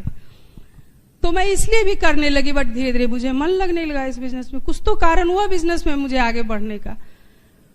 एक प्रीसियस चाइल्ड 9 साल के बाद हुई थी मेरी बेटी, उसके साथ मेरा रूटीन बहुत सेट रहा करता होगा, उसको मैंने उलट पुलट किया। शुरुआत में लोग घर में आते थे, उसकी नींद डिस्टर्ब होती थी, मुझे अभी भी याद है छोटे छोटे चीज मैं डिस्टर्ब होती थी, बट उसको ही एंजॉय किया। कभी लोगों को पता नहीं चलने दिया कि आपके आने से हम डिस्टर्ब होते, क्योंकि ये मुझे पता चल गया था ये आएंगे तभी मेरे बिजनेस में लोग आएंगे, और लोग आएंगे तभी बड़ा बिजनेस होगा। ये समझने की बात, ये छोटे छोटे चीज हम लेडीज ही समझ सकते, बहुत पावरफुल होते हैं हम।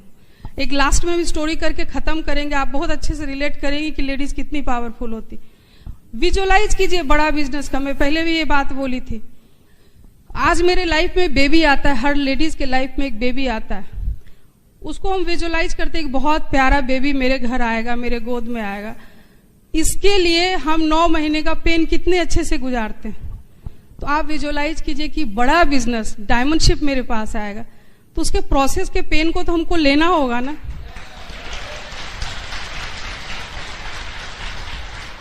आज हम किसी डायमंड को यहां से देखते हैं, एमरल्ड को देखते हैं, उनकी हाइट को देखते हैं तो लगता है कि आकाश ये यहां तक चले गए, बट ये जरूर याद कीजिए कि वो भी यहीं से यहां तक गए, उनको भी यही सब फेस करना पड़ा होगा। और कुछ चीज सेम थिंग सब जगह होता है। सारी कहानी एक जगह, इन लॉज का नेचर, उनका एक्सपेक्ट जो करते हैं अपने बहुओं से सेम होता है, सब जगह थिंकिंग सेम होती है। पढ़े लिखे हैं मेरे सास ससुर जी मेरे पढ़े लिखे हैं, मदर इन लॉ अच्छी हैं, बट उनको भी लगता था कि ये कौन काम हुआ, ये तो बाहर रहता ही था हमेशा, और कौन ऐसा काम शुरू किया जो हमेशा इसको भी लेके बाहर चला जाता है। तो ये मुझे भी सुनना पड़ता था। फिर इससे नहीं हुआ तो घर आने पे आजकल की लड़कियां तो काम करने के डर से बाहर निकल जाती हैं साथ में। ऐसा नहीं था काम करने वाले घर में नहीं थे, बट उनको नहीं समझ में आता था कि ये भागने के लिए चली जाती है बाहर। ठीक है, हम शुरुआत में भागने के लिए ही गए, बट काम हुआ, उसी से काम हुआ ना। तो आप भागने के लिए भी निकलिए और धीरे धीरे इसको हैबिट में डालिए, तो आपका काम हो जाएगा इस बिजनेस में। खूब फन के साथ इस बिजनेस को बिल्ड कीजिए। आज हम सोचते हैं कि ये नहीं होता तो हम क्या करते, ये कभी नहीं लगता कि हम क्या लूज किए, कुछ नहीं काम छोड़े, बट अपने को धीरे धीरे डिसिप्लिन किए इस बिजनेस में। आज सब दिन सब फंक्शन, मुझे छोटे छोटे कामों में बहुत मजा आता था। फैमिली गेट टुगेदर, लोगों को घर में अननेसेसरी भी मने अपने हिसाब से हमको बहुत मजा आता था। दिन में बुला लेना, फन करना, कुछ खाना बनवाए, घर में थे स्टाफ, कुछ खाए पिए, मूवी चले गए, बच्चों को लेके जू चले गए, सब कुछ लोगों को कलेक्ट करके, क्योंकि जिस सिटी में रहते हैं हम लोग फैमिली लोग भी बहुत रहते हैं। कभी पूजा वूजा हुआ तो सब जमा हो गए, घरेलू बर्थडे में एक दिन घर का पार्टी हो गया, एक दिन बाहर का, इस टाइप के काम में बहुत मजा आता। हमने इन्हीं को थोड़ा थोड़ा कम किया और सब काम किए, कोई काम नहीं छोड़े। 2 बच्चे भी इसी बीच में हुए, उनको भी पाला पोसा। बेसिक्स मुझे भी करने होते थे। मेरा बेटा 3rd चाइल्ड, उसकी दादी इतना गुस्सा करती थी कि ये अब कौन काम हुआ, इतना दिन से लगी हुई है, अब जब मेरा पोता हुआ उसको छोड़ के भी भागी रहती है। बट ऐसा नहीं था, केवल बेसिक्स उसका हम करते थे, क्योंकि उस समय डायमंडशिप का चक्कर था मेरा। और हम लोग सोच लिए थे कि इतने ही लोग, उसी के बीच से हम डायमंड गए। सोच को बदलना पड़ा, केवल सोचना पड़ा कि हमें डायमंड जाना है, सोच में लाना होगा। आप लगातार काम कर रही है, नौकरी मत कीजिए इस बिजनेस में, बिजनेस कीजिए। और बिजनेस में जितना करेंगे ना, ग्रोथ के लिए सोचेंगे ना, आपकी एक्टिविटी चेंज होगी। ये नौकरी थोड़े ना है कि हम एक बार कर लिए तो 60 साल में रिटायर करेंगे। इसमें जितना जल्दी ग्रोथ लीजिएगा, रिटायरमेंट उतना जल्दी होगा। और फिर इसमें आफ्टर रिटायरमेंट बहुत मजा है।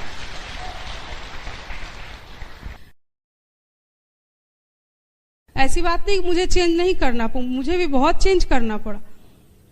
और अभी कुछ दिन पहले की बात है, मैं वैसे ही मीटिंग में गई थी, वो नई लेडीज थी, वो खूब आगे का सीट 2-3 सीट लेके बैठी हुई थी। मुझे बैठने नहीं दिया उन्होंने।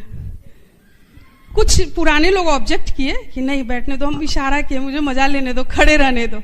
जब मैं लास्ट पे गई अपने स्टेज पे, वो इतना सॉरी बोली आके, क्योंकि उनको भी बिजनेस थोड़ी देर समझ में आ गया था, जितना देर सुनी थी तो वो मतलब समझ गई थी कि ये बिजनेस बढ़िया है। और उस बिजनेस का जो सबसे हाईएस्ट लेवल का पर्सन ऊपर गया, तो उनको लग रहा था इनको हमने नहीं बोला बैठने के लिए, हम बस वही उनसे बोले कि आप बिजनेस को बिल्ड कर लीजिए, चाहे जो भी आपको बुलाए हो, मेरा बैठना नहीं बैठना सब सक्सेस हो जाएगा। तो आज भी जो नए लोग हैं ना, उसी स्टाइल में बात करते हैं, क्योंकि उनको नहीं पता है इस बिजनेस के अंदर की बात। तो ये इंटरनल ग्रोथ देगा आपके बिजनेस को। मैं लेडीज के पावर की बात थोड़ा बताऊंगी। देखिए, यहाँ भी वही रूल होगा शादी ब्याह का। एक लड़की की शादी होती है, उसको लेने के लिए दूल्हा जाता है, उसके माँ बाप जाते हैं, उसके रिश्तेदार जाते हैं, मोहल्ले वाले लोग जाते हैं, उस शहर से लोग जाते हैं, दूर दूर के रिश्तेदार दूसरे शहर से भी आते हैं, बैंड बाजा बारात, खूब ढेर सारी गाड़ी वाड़ी लेके जाते हैं, अकेले तो नहीं जाते। और वहां जाते हैं, शादी ब्याह होती है, बट वो लड़की इतनी हिम्मत वाली होती कि अकेले उनके साथ चली आती।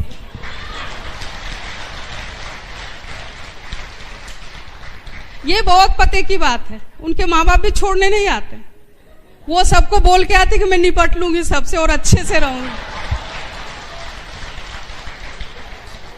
तो आप में बहुत शक्ति है, आप में बहुत पावर है, ये सच बात है।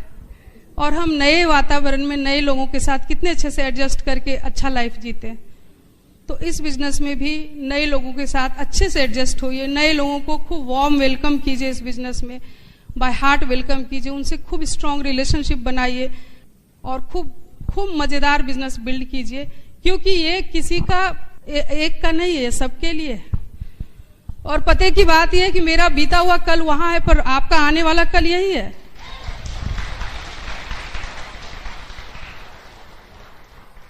तो जब आपको दिख रहा है आपका आने वाला कल, तो उसके प्रोसेस को ही ना केवल करना है आपको, रिजल्ट तो आपको पता है कि हम करेंगे तो यहां तक जाएंगे। और मैं बता ही रही हूं, विश्वास दिला ही रही हूं कि मैं भी उसी प्रोसेस से यहां तक आई हूं, तो आप भी आ सकती हैं ना। हस्बैंड वाइफ यूनाइटेड, आप परिवार में लोग बोलते थे, उस समय खूब भीड़ भाड़ रहती थी, खूब हम लोग भागा भागी में लगे रहते थे, छोटा बच्चा, पेट में बच्चा निकल जाते थे, तो सब बोलते थे दोनों एक से हैं, कोई किसी को रोकने वाला नहीं है, क्या पता कौन काम शुरू किया।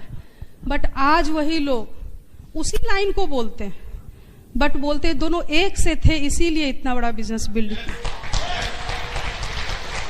इसका मतलब आपको समझना होगा, हस्बैंड वाइफ एक से होते हैं तभी ग्रोथ होता है, एक माइंडसेट के यूनाइटेड होते हैं तभी ग्रोथ होता है, ये समझने की बात है। और सेम लाइन बोलते हैं फैमिली में, बट उसका मतलब बदल गया, क्योंकि हमने प्रूव किया अपने आप को। तो इसको प्रूव कीजिए, बहुत मजा है। बाप रे, ऐसे घूम भी नहीं पाते, प्रेमवत उतनी बात बताए ना, कितने कंट्रीज हम लोग गए, लिख भी नहीं पाते हैं। एक दिन सोचे थोड़ा बायोग्राफी लिखें अपना, कितने कंट्री गए, तो लिख भी नहीं पा रहे, एक दो छूट ही जा रहा है। कितने जगह गए, कोई किसी के बस की बात नहीं थी, लाख प्रेमवत जी कमाते, पर टाइम ही नहीं निकाल पाते, इतने सोच में ही नहीं आते कितने जगह जाना है मुझे। ज्योग्राफी केवल बुक्स में और टीवी में देखने के लिए नहीं है, वसुंधरा भोगने के लिए हम आए हैं। और ये बिजनेस माध्यम है, सोर्स है ये बिजनेस आपके पास, इसको भोग सकती हैं आप। इस बिजनेस में कुछ अलग नहीं है जो मेरे लिए, हम लेडीज के लिए नहीं है। हम लेडीज का क्या स्पेशलिटी है? गॉसिप, शॉपिंग, फ्रेंडशिप, ये तीनों चीज है इस बिजनेस में, केवल थोड़ा बदलना होता है। गॉसिप थोड़ा चेंज करना होता है, अच्छी अच्छी बात करनी होती है। फ्रेंडशिप पहले भी हम करते थे, आज भी करते हैं, फ्रेंडशिप करना होता है। शॉपिंग, पैसे आएंगे तो शॉपिंग करेंगे, शॉपिंग हमेशा हमको अच्छा लगता है, पर उसके लिए सोर्सेस चाहिए, ये बहुत अच्छा सोर्स है। तो हम कुछ साल, 2, 4 साल, 5 साल हस्बैंड के साथ लेके केवल विजुअलाइज करेंगे कि बड़ा सा डायमंड वहां लटका हुआ है, उसे मुझे लेना है।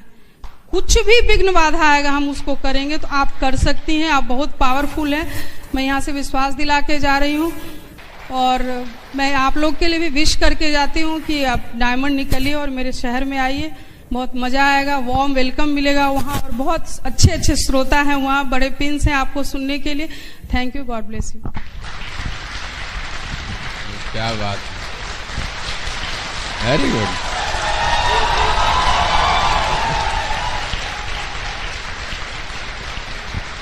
एक आदमी ने कहा है, एक शख्सियत ने कहा था कि everyone communicates but few connects. बहुत सारे लोग कम्युनिकेट करते हैं, लेकिन कुछ लोग कनेक्ट करते हैं, अपने आप को उससे कनेक्ट कर देते हैं। When Sunita speaks, she does not communicate, she connects with the people, and that's the best part. और यह भी मन की बात है, इस बिजनेस में सफल होने के लिए यह भी एक इनसाइड स्टोरी है जिसको समझने की जरूरत है।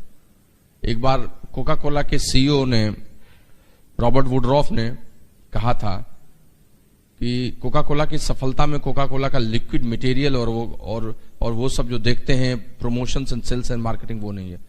इसकी सक्सेस की इनसाइड स्टोरी छिपी हुई है इसके अंदर के प्रिपरेशन में जो पहले हुई थी, और उसी से IBM के भी लिंडा सैनफोर्ड ने सेम बात कही थी। इवन हम जो रेक रॉक की कहानी दिखाते हैं मैकडोनल्ड की, उसकी कहानी भी वही कहानी है। दोस्त, हर जगह इनसाइड स्टोरी है, और वही इनसाइड स्टोरी हमेशा बताई जाती है।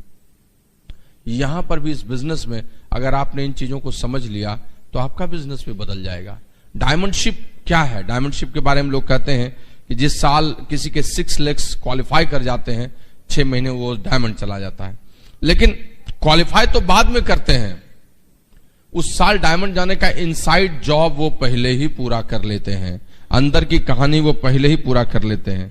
और वो कहानी होती है कि उनको 100% उस साल विश्वास होता है कि वो इस साल डायमंड जा रहे हैं, 100% उनका फेथ होता है। वो उस साल 100% पॉजिटिव मेंटल एटीट्यूड से काम करते हैं, चाहे 2000 पीवी पर भी वो लोग 12 तारीख 14 तारीख को क्यों न हो, उनके दिमाग में ये रहता है पॉजिटिव मेंटल एटीट्यूड की 10,000 पीवी ये 31 तारीख तक करेगा ही करेगा। वो वॉर रूम प्रिपरेशन पहले ही कर चुके होते हैं, अगर ये सिचुएशन होगा तो क्या करेंगे, अगर इस लेग में ये प्रॉब्लम होगा तो वहां से कहां से आएगा पीवी, अगर इसमें ये दिक्कत होगी तो ये 9% कैसे जाएगा। वो वॉर रूम प्रिपरेशन पहले ही कर चुके होते हैं। वो हर एक पेन, और चैलेंज लेने के लिए अपने शरीर को कस चुके होते हैं, तैयार हो चुके हों कि ये दर्द होगा, ये सब पेन होगा, और इस इनसाइड जॉब को वो पूरा कर लेते हैं। इसीलिए वो बाहरी दुनिया में सब लेक्स को क्वालिफाई करा लेते हैं और वो डायमंड मिसाइल चले जाते हैं। यही समझने की बात है दोस्त। मैं आपको सच बताता हूं, आप इन गुणों को अपने अंदर लाते चले जाइए, डायमंडशिप आपके नजदीक आ जाएगी। आपको थोड़ा पेशेंस रखना होगा, धैर्य रखना होगा। बुरे वक्त भी बिजनेस में आएंगे, ऐसा नहीं है कि हमेशा सही चलेगा। डाउनलाइन कोई गड़बड़ भी होगा, उसकी नेगेटिविटी भी आपको मिलेगी। उस समय आपको नीलकंठ बन जाना है, विश्वमन करना है, लेकिन गले तक ही रखना है, अपने को नहीं खराब करना है, लेकिन बोलना नहीं है उसको, चुपचाप उस चीज को ले लेना। क्यों? क्योंकि आपको आगे जाना है, तो आपको पेशेंस भी रखना है। क्लोजिंग ठीक नहीं होगी तो उस डाउनलाइन से लड़ाई नहीं करनी है। You have expected that he will do everything but he has not done it. अगले दिन भी, अगले महीने भी 1 तारीख 2 तारीख को अच्छा बर्ताव, वैसे ही बर्ताव जैसे करते थे। गोल्स के लिए फाइट करना, 25 तारीख को नहीं छोड़ देना, 26 को नहीं छोड़ देना। कभी तो दिख रहा है 5600 10,000 कहां से होगा, 3 दिन बचा है, अंतिम समय तक फाइट करना है। यही पेशेंस है, और यही पेशेंस अगर धैर्य आपने रखा, जो आपका इनसाइड जॉब है, तो आपका एक्सटर्नल एक्शंस हो जाएगा। लेकिन अगर पेशेंस नहीं रखेंगे तो प्लान दिखाना ही खत्म हो जाएगा, आप अगले महीने पर उसको टाल देंगे और चीजें खराब हो जाएंगी। सो वेरी इंपॉर्टेंट, सुनना है, पावर ऑफ लिसनिंग जिसको कहते हैं। हमेशा सुनने के लिए तैयार रहना है। कहीं कुछ हुआ उसको तुरंत एक्सेप्ट कर लेना है। ऐसा नहीं कि हमारे लिए केवल एक चीज हुआ बस उस समय कान खोल कर रखे। दूसरे किसी क्रॉस लाइन की भी बात हो रही है, it can be A lesson for you. If you will be a good listener, I am telling you, your business is going to be changed. एक गुरु हफीज की स्टोरी मुझे याद आ गई अभी। बहुत बड़े सूफी गुरु थे, उनके बहुत सारे शिष्य हुए। उस शिष्य में से एक शिष्य बड़ा ही अच्छा था। रात को जब सोए हुए थे सब लोग, तो गुरु ने उसका नाम लिया, हफीज का, जो हफीज शिष्य था। गुरु थे सूफी गुरु, जो उनका शिष्य हफीज था। हफीज, मुझे एक काम था। धीरे से उन्होंने बोला। हफीज फटाक से उठ गया, गुरु जी क्या काम है? उठ के उसने तुरंत कर दिया। 10 मिनट बाद वो सो गए। फिर उसने दूसरे शिष्य का नाम लिया, लेकिन जिस शिष्य का नाम लिया उसकी नींद नहीं टूटी, फिर हफीज की नींद टूट गई। गुरुजी कुछ कह रहे थे आप क्या? Although he was saying to different person. 10 minute बाद फिर तीसरे शिष्य का नाम लिया, फिर सबसे पहले हफीज की ही नींद खुली। 10 शिष्य का नाम पुकारते रहे, लेकिन पहले हफीज ही पहुंचता रहा। और हफीज ने अपने आप को इतना प्रिपेयर कर लिया था कि गुरुजी के किसी भी आहट में सबसे पहले चीजों को स्वीकार मैं ही करूंगा। इस लिसनिंग मोड में कोई अगर आ जाता है, इस तरह की सोच कोई अगर रख लेता है, फ्रेंड्स, उसकी कहानी को बदलने में कभी वक्त नहीं लगता है। ऐसे ही लोग जो अंदर से अपने इन गुणों को विकसित करते हैं, वो 1000 ऐसे लोगों से बहुत अच्छे हैं जो अविकसित है, जिसने इन सब इनसाइड स्टोरी को पूरी नहीं की है। अगर आपको किसी को सिलेक्ट करना है कि कोई एक आदमी 12% पर है, बड़ा वॉल्यूम हो रहा है, उसको उस पर फोकस करें, या उसके बगल में कोई एक 6% पर आदमी है, लेकिन उसको फोकस करें जो 100 PV कर रहा है, जो कोर है, जो लिसनर है, जिसका एटीट्यूड अच्छा है, जो आपके साथ काम करने के लिए झुक के तैयार है। Believe me, you always focus on that 6%, क्योंकि ये इनसाइड स्टोरी को पूरा कर रहा है। आउटसाइड स्टोरी तो बाद में भी हो जाएगी। उसकी आउटसाइड स्टोरी रह के भी अगर इनसाइड स्टोरी नहीं हुई, इनसाइड जॉब उसने नहीं किया, तो चीजें खराब हो जाएंगी। समझने की जरूरत यही है, और यही आपको काम देगा। जिस अंतिम चीज की बात मैं कहना चाहता हूं, और जो उसकी सक्सेस की सबसे बड़ी इनसाइड स्टोरी, इनसाइड पैरामीटर है, दैट इज सबमिशन, समर्पण। और ये समर्पण का गुण सबसे अधिक आवश्यक है फ्रेंड्स, मैं बताता हूं। और इस सबमिशन को तो पावर के रूप में भी डाल दिया गया है, 3 पावर्स में भी डाल दिया गया, that is power of submission. दोस्त, समर्पण और कुछ नहीं है। किसी शख्सियत, किसी व्यक्ति के लिए जब आपके मन में कोई भी खराब बात नहीं रह जाती है, एक पैसे भी खराब बात, कोई ईगो नहीं रह जाता है, जब आपके अंदर का विद्रोह एकदम खत्म हो जाता है, तभी सच्चे दिल से आप उसके अंदर उसके सामने समर्पित होते हैं। Submission is nothing but absence of rebellion. When absence of rebellion comes, then submission starts. जहां पर विद्रोह की समाप्ति होती है, समर्पण की वहीं से शुरुआत होती है। और किसी को समर्पण करने का मतलब उस व्यक्ति, उसके देह, उसके शरीर, उसके इन चीजों को समर्पण नहीं करना होता है, बल्कि उसकी सफलता, उसके अंदर के गुणों को समर्पण करते हैं। आप देखिए ना, जितनी बड़ी बड़ी चीजों, धर्म में भी देखिए, ये तो धर्म की नगरी है। जब भी हवन होता है, तो हवन में देखते हैं क्या बोलते हैं? समर्पयामी, समर्पयामी, इदम समर्पयामी, सब चीजों के बारे में बात होती है। जब तक आप समर्पित करके किसी चीज को नहीं देखते हैं, पूजा पूरी होती ही नहीं है। समर्पण का भाव यही है। सबमिशन को समझिए दोस्त, ये आपको बहुत मजबूत करता है, कमजोर नहीं करता है। बहुत बार लोगों को लगता है कि किसी के सामने हम सबमिट किए तो हम कमजोर, वो मजबूत। नहीं, जिन पेड़ों में फल नहीं होते हैं वो खड़े रहते हैं, लेकिन जिन पेड़ों में बहुत सारा आम लदा रहता है उसकी डालियां झुक जाती हैं। जहां पर बहुत ग्रोथ है, समर्पण वहीं होता है। कायर व्यक्ति समर्पण नहीं करता है, मजबूत व्यक्ति समर्पण करता है। उन्हीं वृक्षों की डालियां झुक जाती हैं, जमीन को चूमने लगती हैं जिनमें फल लदे होते हैं। जिनमें फल नहीं है वो तो ऐसे ही खड़ा है। बड़ा हुआ तो क्या हुआ, जैसे पेड़ खजूर, पंछी को छाया नहीं, फल लागे अति दूर। वो तो ऐसे ही खड़ा है, वो तो कुछ देता भी नहीं है। तो समर्पण को इससे मत आंकिए। हमेशा हमेशा समर्पण का मतलब यही है। क्यों समर्पण करेंगे हम? फॉर बेटर ग्रोथ, मेरी ग्रोथ अच्छी हो। फॉर बेटर वर्क हम समर्पण करते हैं। फॉर ब्लेसिंग्स हम समर्पण करते हैं अपने ग्रोइंग अपलाइन को। For my operational supports. और सच पूछिए तो अंदर की शक्ति को मजबूत करने का यह उपाय है। बहुत बार बहुत लोग बोलेंगे I am submitted to my upline, लेकिन वो उनका ईगो बोलता है, वो समर्पित नहीं होते हैं। समर्पण तो आपके कार्य, आपके व्यवहार से होता है। मैं समर्पण करना चाहता हूं, इसमें मैं शब्द को हटा दो, समर्पण अपने आप हो जाएगा। मैं शब्द को रखने की क्या जरूरत है ना? तो इस चीज को समझने की जरूरत है। ये बहुत इंपॉर्टेंट चीज है। आप जब समर्पण करते हैं तो आपका डे टू डे का काम बड़ा अच्छा होता है। You will work with your upline, you will talk with him. आपका नेक्स्ट पिन जल्दी आता है, आप रिव्यू अपना जल्दी जल्दी करा लेते हैं, आप जो रियल सर्कमस्टांस है, जो वस्तु स्थिति है, उससे अवगत होते हैं। सच पूछिए तो एक मेंटरशिप प्रोग्राम आपको मिलता है। सबमिशन के बगैर मेंटरशिप प्रोग्राम भी नहीं होता है। आपका अपलाइन सोचता है कि बोल तो रहा है, लेकिन इसके अंदर में चल कुछ और रहा है। क्या मैं इसको बताऊं? सच्ची बात बताऊंगा तो ये बोलेगा नहीं। आपके अपलाइन को इतना स्पेस मिल जाए, इतनी जगह आप दें कि वो सच्ची बात आपको बता सके। बहुत बार हम अपनी ही बात रखते हैं उसके पास, बोलने नहीं देते। अब बेचारा वो सोचता है कि अगर मैं बोलूंगा तो ये दुखी हो जाएगा, इसके दिमाग में ये चलेगा, और वो वह भी नहीं बोल पाता है जो आप गलत कर रहे हैं। Try to understand. आपका अपलाइन का पिन हो सकता है आपसे छोटा हो, लेकिन आपके अपलाइन की सोच आपके लिए जो है वो कभी छोटी नहीं होगी, वो बहुत बड़ी होती है। इसीलिए कभी ये मत सोचिए। सबमिशन का पिन से कोई संबंध नहीं है। पिन का ग्रोथ से संबंध होता है, ग्रोथ का पिन से संबंध होता है। सबमिशन का संबंध होता है अपने हृदय से जुड़े हुए आपकी बात को। क्या दिक्कत है? सोचने की क्या जरूरत है? आपके अपलाइन का बिजनेस अलग है, आपका बिजनेस अलग है। आपके अपलाइन के बिजनेस से आपको मतलब नहीं है। अपलाइन आपको क्या सिखाएगा, आपको क्या ब्लेसिंग्स देगा, आपको उसकी जरूरत है। क्योंकि आपके लिए सच्चे दिल से, मन से, हृदय से आपकी ग्रोथ को सोचने के लिए अपलाइन मजबूर है। तो आपको हमेशा उसको सफिशिएंट स्पेस देना चाहिए, so that he can give you everything and you can rock in this business. दोस्त, इस बिजनेस में आप बहुत बड़ी ऊंचाई पर चले जाइएगा अगर आप टोटल सबमिशन के लिए तैयार हो जाइएगा, पूर्ण समर्पण के लिए।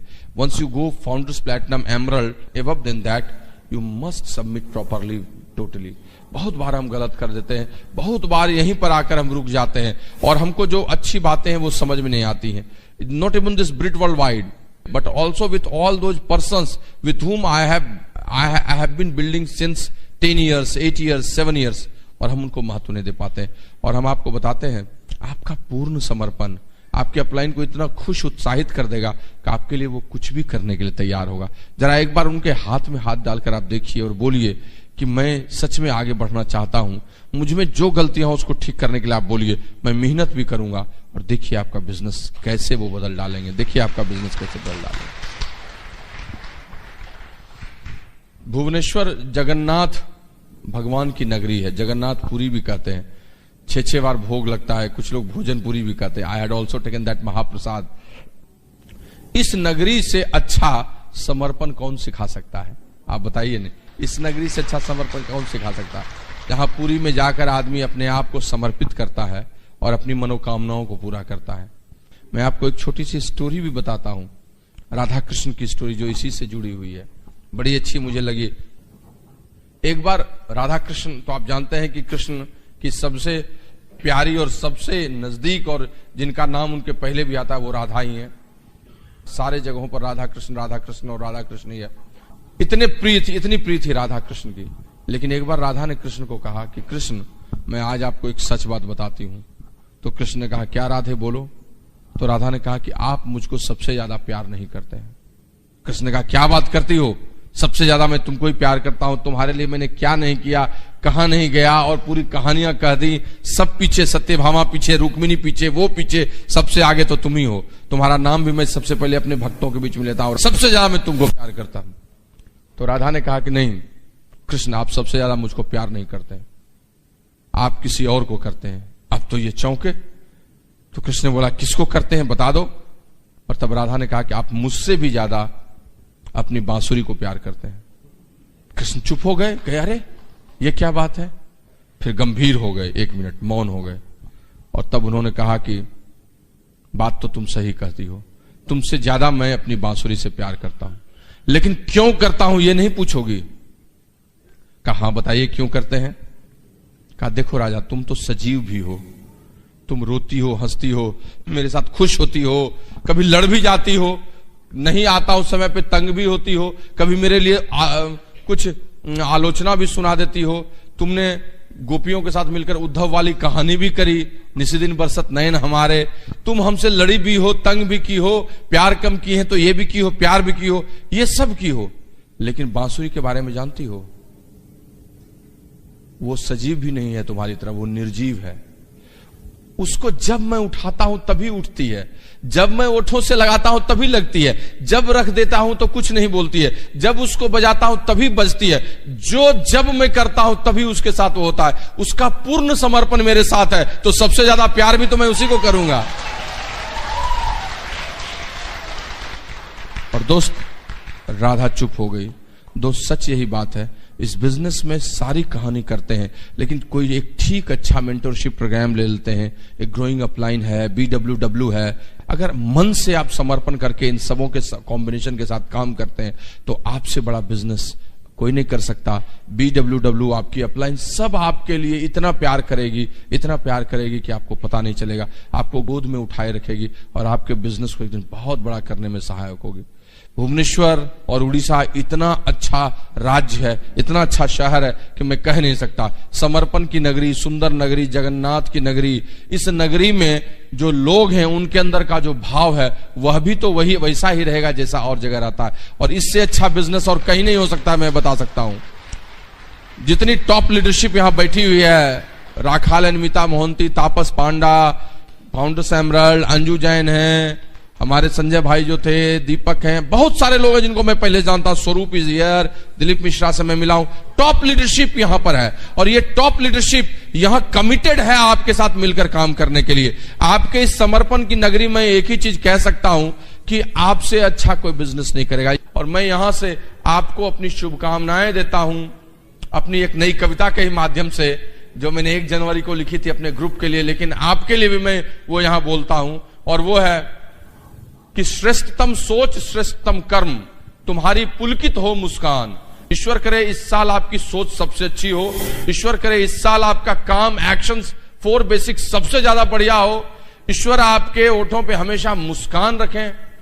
श्रेष्ठतम सोच, श्रेष्ठतम कर्म, तुम्हारी पुलकित हो मुस्कान, सफलता चरणों को चूमे, करे यह जग तेरा गुणगान। आप सबसे बड़ा करें, आपका सबसे बड़ा बिजनेस हो, और आप भी हमारे यहां आकर वैसे ही बोलकर आए, you are the best and you are the best. God bless you.